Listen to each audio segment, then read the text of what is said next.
Chapter 20, A Changing of the Guard. Johnny just left the Wilson home, where they spent the morning tilling up the ground for the narrow flower beds around the home. Johnny and Elizabeth walked over earlier that morning. She stayed behind while he went to have his meeting with Pastor Stevens.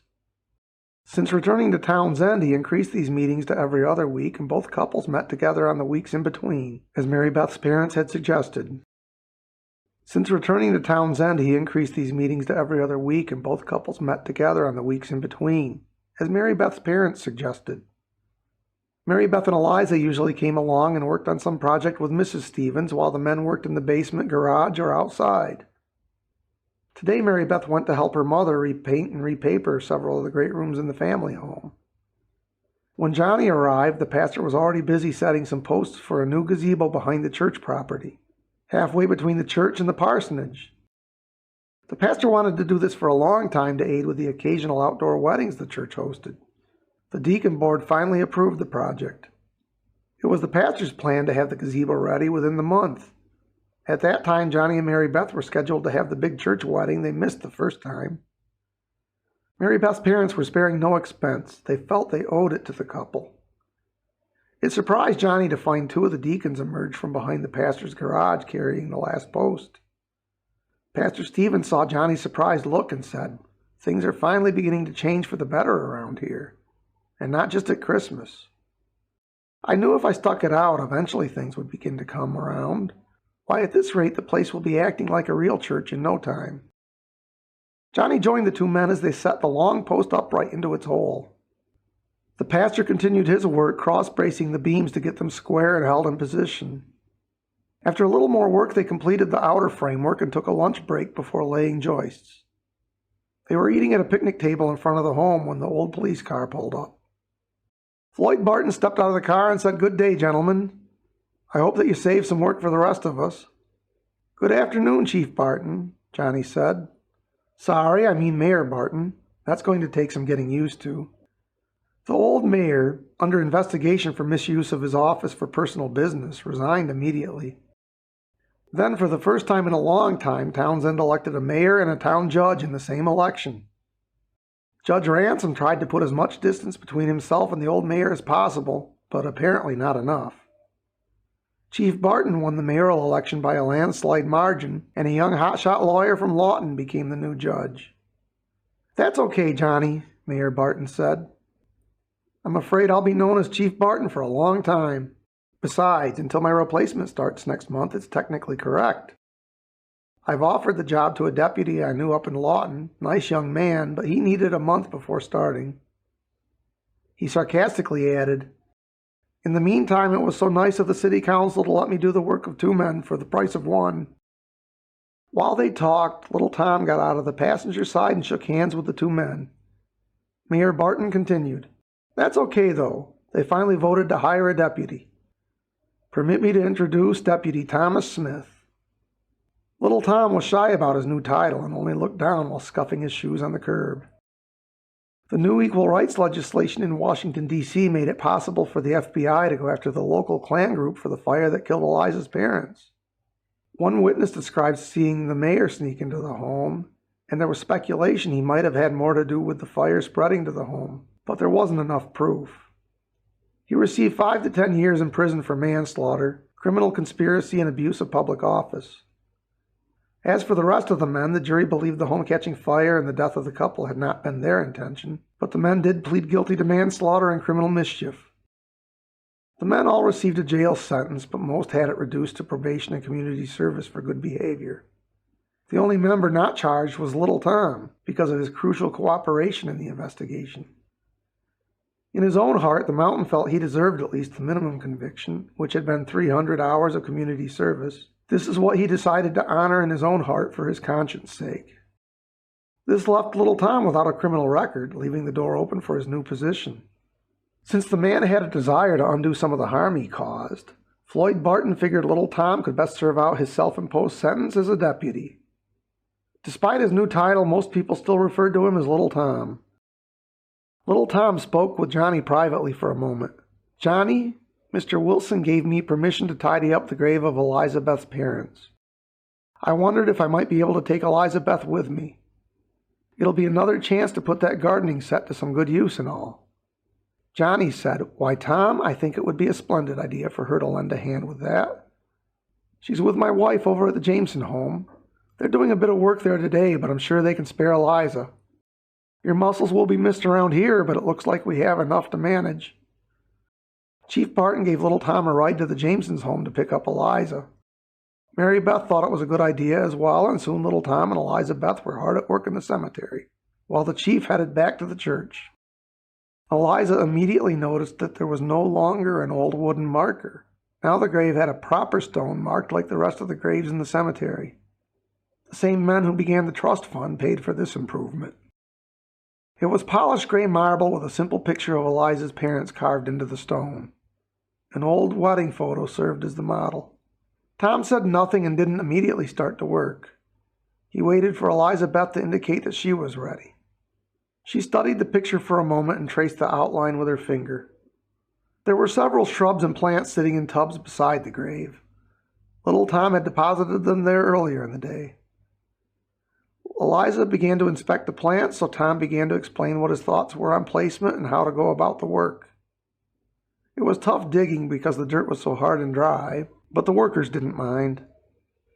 Then it was merely a matter of putting in the plants and packing down the soil a little bit. While they were busy doing this, Eliza Beth's grandparents came up beside them. They did the same as Eliza Beth had done, traced the picture of their son and daughter-in-law with their fingers. The wife inspected the flowers. She had chosen the types and colors. She nodded in approval, but Tom just kicked the ground.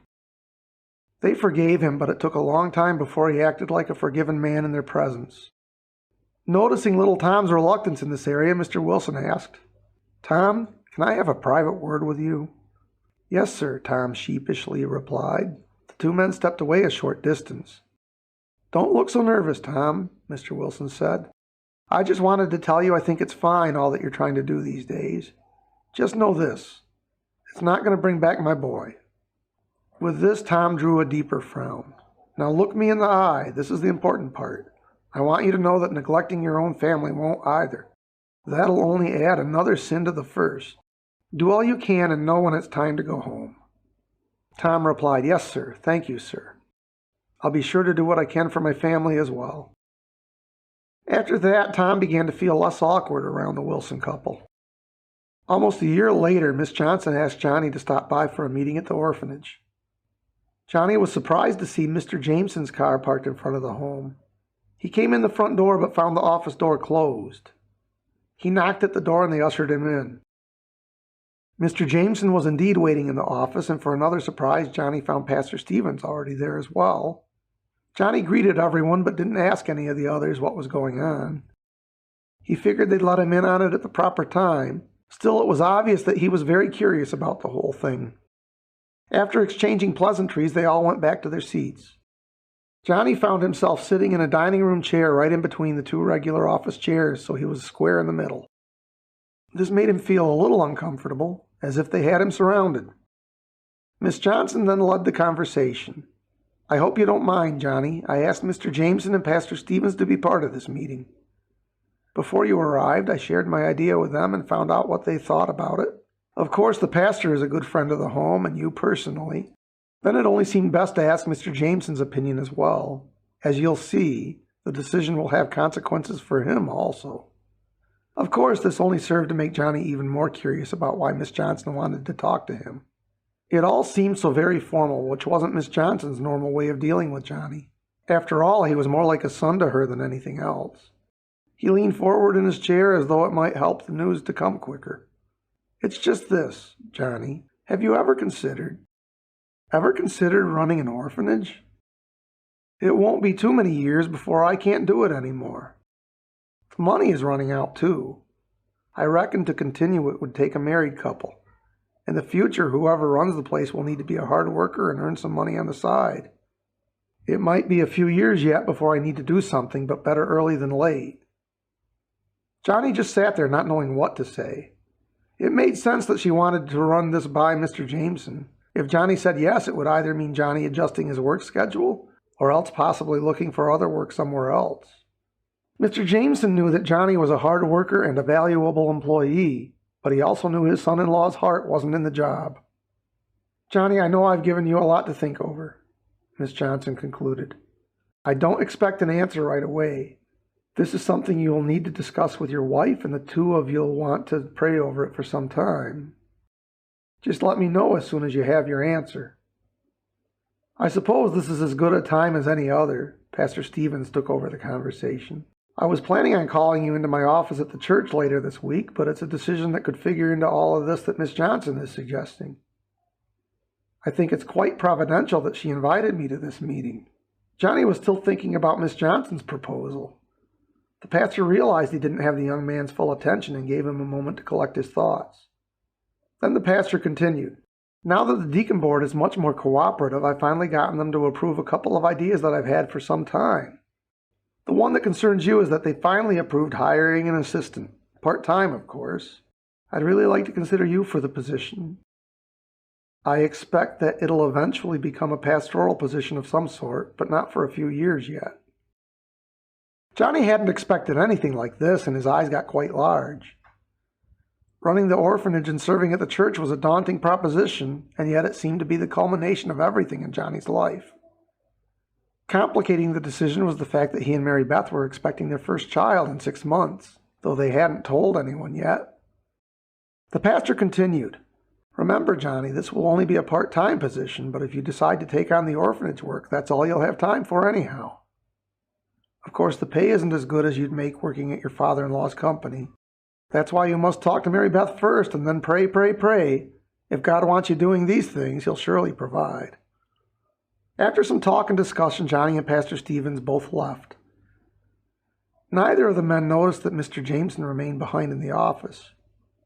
Mr. Jameson told Miss Johnson, "Whether Johnny agrees to take the home or not, I'm making a pledge to contribute yearly to the needs of the home, including a small salary for whoever takes over as director." Mr. Jameson saw how his daughter and son-in-law gained blessing by helping others, and decided it was high time he'd tried it out for himself. These were monumental decisions, and Johnny was excited about the prospects. Mary Beth was equally overwhelmed and excited about it. They added this regularly to their prayers, at meals, at bedtime, and throughout the day. A couple of weeks later, it was the 4th of July. The orphanage never did anything to celebrate this holiday. Visiting the parade or going to watch the fireworks never seemed to be a good idea during the years that Elizabeth was in hiding. This year, Miss Johnson, with the help of the church and the regular friends of the orphanage, hoped to remedy the situation. The parade was a big hit. The children particularly liked to see the fire trucks with their lights and sirens, though they needed to cover their ears. They only needed to walk a few blocks down the street as the parade started, just outside of town on Twillinger. Johnny's family, Mary Beth's parents and siblings and Elizabeth's grandparents, all joined in with the orphanage group. Mr. Samuels was following right behind the parade with the church bus to take the children to the church's annual hamburger cookout. When they arrived at church, the food was ready, and Pastor Stevens was only waiting on the orphanage group to say the blessing for the food. The children enjoyed the food and getting to run around and play with all the other children from church in the neighborhood. They were finally beginning to make friends outside of the home. That night at the fireworks, Johnny and Mary Beth lay on the blanket spread out on the field, and Elizabeth was reclining across Johnny's chest. Johnny began to think how far he'd come, how far Eliza had come, and how far the whole community had come in just a few short years. As he watched the fireworks bursting forth in bloom across the sky, like some great flower garden, he thought how their lives were like the fireworks. In many ways, it was as though they were all becoming truly alive for the first time. In the end, the answer to both questions, running the orphanage and assisting the pastor, needed to be yes. The path had been laid before him all along. He just had to resist it for a short while to be sure. He went on to become Pastor Johnny and the director of the Townsend Orphanage. With the help Mr. Jameson provided, which he arranged to do anonymously, Johnny and his family never did without the necessities of life. Though sometimes they missed the luxuries, or at least those things that pass for luxuries to the rest of the world.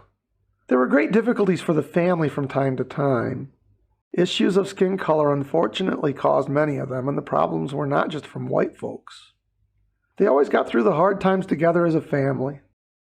Eventually, they had several of their own children, 2 boys and a girl. Miss Johnson was able to keep taking care of the children of the Townsend orphanage until the day she died, just like many of the townsfolk had predicted.